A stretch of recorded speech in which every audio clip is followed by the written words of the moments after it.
મેષ રાશિના જાતકો 2025ના આ છેલ્લા 3 મહિના એટલે કે ઓક્ટોબર, નવેમ્બર અને ડિસેમ્બર તમારા જીવનના સૌથી મહત્વપૂર્ણ અને ફળદાયી સમયગાળામાંના એક બનવાના છે.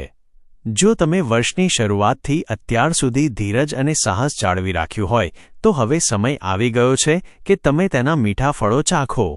આ 3 મહિનામાં દેવગુરુ બૃહસ્પતિ અને શનિદેવ મળીને એવા શુભ સંયોગો સર્જી રહ્યા છે કે જે તમારી કારકિર્દી અને ભાગ્યને નવી ઊંચાઈઓ પર લઈ જશે. આ સમયગાળાને માત્ર રાશિફળ ન ગણશો પણ તમારા જીવનની સૌથી મોટી ઉપલબ્ધિઓનો પ્રારંભ ગણજો. શનિ ગુરુનો અદ્ભુત યોગ, ભાગ્યોદયનો પ્રારંભ.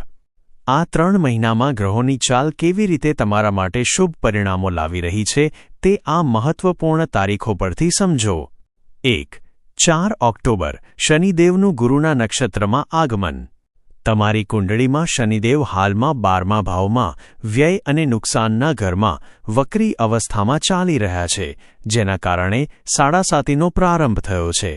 પરંતુ 4 ઓક્ટોબરે મોટો બદલાવ આવશે. શનિદેવ પોતાનું નક્ષત્ર બદલીને સીધા દેવગુરુ બૃહસ્પતિના નક્ષત્ર પૂર્વા ભાદ્રપદમાં પ્રવેશ કરશે. આનાથી શું થશે? શનિ, કર્મ અને ન્યાય હવે ગુરુ, જ્ઞાન અને શુભતાના માર્ગદર્શન હેઠળ કાર્ય કરશે. તમારા માટે 12મા ભાવના નકારાત્મક પરિણામો જેમ કે વધુ પડતો ખર્ચ, અનિશ્ચિતતા ઘટી જશે. શનિ તમારા કારકિર્દી, 10મા ભાવ અને લાભ, 11મા ભાવના સ્વામી છે. આ બંને મહત્વપૂર્ણ ક્ષેત્રોમાં હવે ગુરુના શુભ આશીર્વાદ ભળશે, જે સફળતા અને ધનલાભનો માર્ગ ખોલશે. 2. 18 ઓક્ટોબર ગજકેસરી યોગ અને ગુરુની દ્રષ્ટિનો અમૃત. આ તારીખે દેવગુરુ બૃહસ્પતિ તમારા 4થા ભાવમાં સુખ અને માતાના ઘરમાં ઉચ્ચસ્થ થઈને પ્રવેશ કરશે અને ગજકેસરી રાજયોગનું નિર્માણ કરશે. આ રાજયોગ એટલો શક્તિશાળી છે કે તે રાજા જેવું સુખ અને પ્રગતિ આપે છે. કરિયર પર અમૃત વર્ષા, ગુરુની સીધી દ્રષ્ટિ તમારા 10મા ભાવ કારકિર્દી પર પડશે.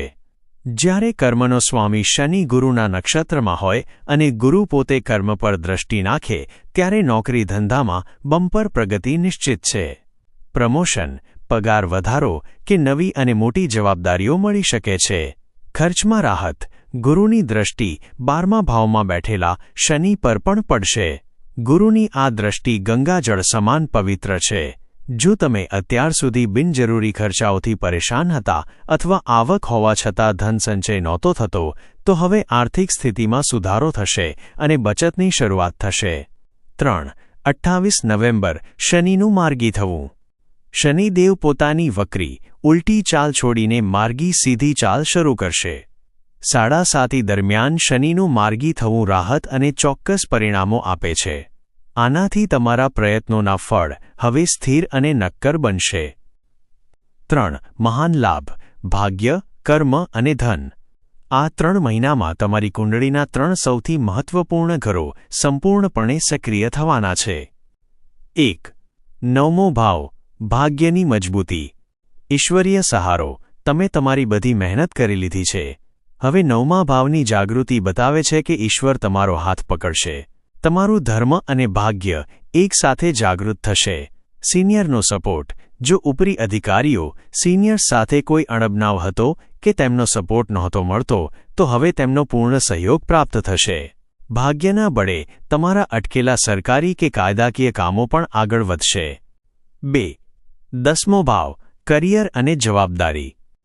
સફળતાની ગેરંટી, ગુરુની દ્રષ્ટિ અને શનિનું શુભ સ્થાનિક બળ, આ સંયોગને કારણે તમારી પદ પ્રતિષ્ઠામાં વધારો થશે. જે જવાબદારીઓ તમને સોંપવામાં આવી છે તેનું તમે સફળતાપૂર્વક નિર્વહન કરશો અને તેમાં સફળતા મેળવશો. અધૂરા કામો પૂરા, જે કામ તમે અધૂરા છોડી દીધા હતા તે આ સમયગાળામાં જોરદાર રીતે આગળ વધશે અને તમને તમારી મંજિલ સુધી પહોંચાડશે.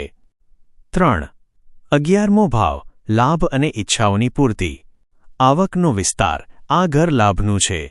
જો તમે 100 રૂપિયાનું કામ કરીને 50 રૂપિયા ઋણ 60માં ચલાવતા હતા તો હવે તમને તમારા કામનું પૂરું વળતર મળશે. આવકના વર્તમાન સ્ત્રોતો વધશે અને અન્ય લાભના સ્ત્રોતોથી પણ જોડાણ થઈ શકે છે. ઈચ્છાપૂર્તિ તમારી લાંબા સમયથી દબાયેલી કે અધૂરી રહેલી ઈચ્છાઓ જે ઉભરી નહોતી રહી તે હવે પૂર્ણતા તરફ આગળ વધશે. આ સમયગાળો તમારી અંગત મહત્વાકાંક્ષાઓ પૂરી કરવા માટે સર્વશ્રેષ્ઠ છે.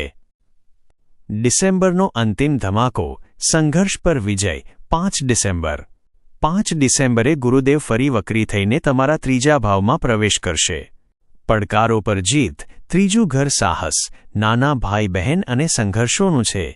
ગુરુનું આ ઘરમાં આવવું એ સૂચવે છે કે જીવનમાં ચાલી રહેલી બધી ચેલેન્જિંગ પરિસ્થિતિઓમાંથી તમે બહાર નીકળશો અને વિજય મેળવશો. ટેકનોલોજીને ફાયદો જે લોકો આઈટી, સોફ્ટવેર, ઓનલાઈન બિઝનેસ કે લેખન, મીડિયા સાથે જોડાયેલા છે તેમને આ ગોચર વિશેષ સફળતા અપાવશે. દાંપત્ય જીવન અહીંથી ગુરુની દ્રષ્ટિ સીધી 7મા ભાવ દાંપત્ય જીવન પર પડશે જે તમારા સંબંધોમાં મધુરતા અને વ્યવસાયિક ભાગીદારીમાં શુભતા લાવશે. મેષ રાશિના જાતકો આ 3 મહિના માત્ર સમય નથી પણ તમારા માટે નસીબનું વરદાન છે. અત્યાર સુધી જે પણ પ્રાપ્ત નહોતું થયું તેના કરતાં કંઈક વિશેષ અને મોટું પરિણામ તમને આ સમયગાળો આપશે. તો મિત્રો, આ હતું તમારું રાશિફળ. આશા છે કે તમને આ વિડીયોમાં આપેલી માહિતી પસંદ આવી હશે અને ઉપયોગી થશે. આવા જ સચોટ રાશિફળ, પંચાંગ, નક્ષત્રો અને ભવિષ્યના મહત્વના વિશ્લેષણ નિયમિતપણે જાણવા માટે આપણી ચેનલ ધર્મલોકને અત્યારે જ સબસ્ક્રાઇબ કરો અને બાજુમાં આપેલ બેલ આઇકન ઘંટડી પણ દબાવો. ધર્મ અને જ્યોતિષના જ્ઞાન સાથે જોડાયેલા રહો. જય શ્રી રામ.